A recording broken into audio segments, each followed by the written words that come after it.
Roger, it's always better for me to do this by voice message instead of via text so that you can hear the tone of my voice. Now, the British Isles and the continent of North America are divided by a common tongue. It may be that you can't tell when I'm joking and when I'm being serious. It may be that you have difficulty interpreting my idiom and my intent. But I am certainly not trying to be mysterious with you. Roger, you are my senior in every way. And the question I have to put to you is this: why have you never been trying to help me? Not in any way whatsoever. Now, I'm using the word help quite intentionally. It's different from asking, why aren't you trying to be my friend? Or even, why aren't you trying to be my colleague? Help is quite a different concept. Now, you have mentioned that you and I agree, or we agree to some extent, in the critique of financial corruption within the vegan movement. Now, one way of many that you could have helped me over the last 7 years, you could have made a whole series of YouTube videos. Each video would have taken you 2 minutes or something. You know how little effort it is to make a YouTube video, saying, look, this kid Mazard, he's right. He's goddamn right. And the hardest thing in the world is to come on camera and really talk about how a major popular figure in the movement who's getting millions of dollars is actually wasting those millions of dollars. And it's really important. It's really important for those of us who have a brain and those of us who have a heart in the vegan movement, those of us who care about the future of this movement, to really come out and support this kid Mazard, because he's the one who's taking a stand and pointing the finger at these various kinds of financial corruption, waste of money, however you want to put it, and the impact it's going to have on the future of the movement. Now, that form of helping me, right, wouldn't cost you anything. It wouldn't even really inconvenience you. And you can imagine how different our relationship would be today. You could have done that periodically, year after year, for at least the last 5 years. We could now have a fairly solid relationship, mutual understanding, where maybe what I'd be saying about you on the internet is, look, there are a lot of things I disagree with Roger Yates about. There are a lot of issues I'm not in the same team with him as. But you know what?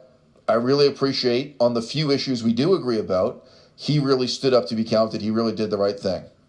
And for example, this issue of all the money that went into the pockets of James Aspey, or all the money that went into the pockets of Dr. Greger, some of these questions I was raising, again, this terrible, terrible reducitarian, hypocritical, anti-vegan foundation run by Tobias Leonhardt, who is really like the Satan of the vegan movement at this point. Well, you know what? He stood up to be counted, did the right thing when it mattered, and I appreciate that. Then maybe you and I would have had some conversations that had some level of collegiality, and maybe not. Maybe we'd nevertheless be enemies. But look, Roger, I want to make you a little bit uncomfortable because, the opportunity that's been lost here goes way beyond that. It goes way beyond that. Here you are sending insulting messages to me about my background in Buddhist studies, Buddhist philosophy. Now look, I don't know if that was your idea of a joke. It's a really shitty thing for you to do. And I don't think you've ever lifted a finger to get to know, really what my background is as a scholar of Buddhism. You could have asked. You could have had a conversation with me at any point about, what I know about ancient Buddhist philosophy, what I know about Buddhism in the modern world today, and how it connects to veganism. Probably for you, that would have been a real interesting conversation, Roger. But no, here you are. It's, December of 2023, and you're sending me shitty, insulting images. Shitty, insulting messages about, my scholarly connection to the study of Buddhism. Well, you know, Roger, you have a PhD. And if you will not mind my saying so, it's not so much that you have a PhD in sociology, as it is the case that you have a PhD in just whatever the fuck your opinion is of veganism and the vegan movement, which is fine. Someone opened the door for you, someone created an opportunity for you to get a master's degree and a PhD, sitting around writing and talking about your opinion, your perspective on veganism, okay? And you are connected to the very small number of professors around the world, professors and would-be academics with PhDs in that field. And you know what, Roger? You aren't trying to help me. You aren't trying to open a door for me anywhere. You aren't reading my book and then writing a letter of recommendation for me to get into a PhD program, not connected to veganism, not connected to political science, political philosophy, sociology, not connected to Theravada Buddhism either. It's not like you're in the position of saying, look, this kid Mazard, he has a lot of passion and a lot of talent, and he hasn't been able to get ahead in several other fields in academia for various reasons, like the fact that he's an anti-communist and Chinese studies is dominated by communists. Other peculiar, I could tell you the tales of why it has been difficult for me to get ahead to academia, but it's things like that. You could positively appreciate my book, positively appreciate the possible contribution I can make in future to the vegan movement, and you could be helping me in academia. And why, Roger? Why?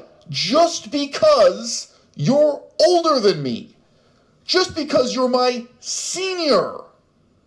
You're older and you're supposedly wiser.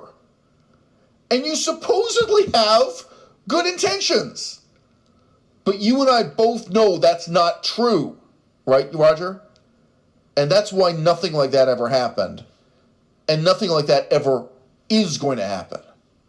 Because deep down inside, you're just the fucking same as a jealous teenage girl who looks at me and what I've been doing on YouTube basically for the last 7 years. I don't think you read any of my written work. I don't think you know anything else about me outside of YouTube.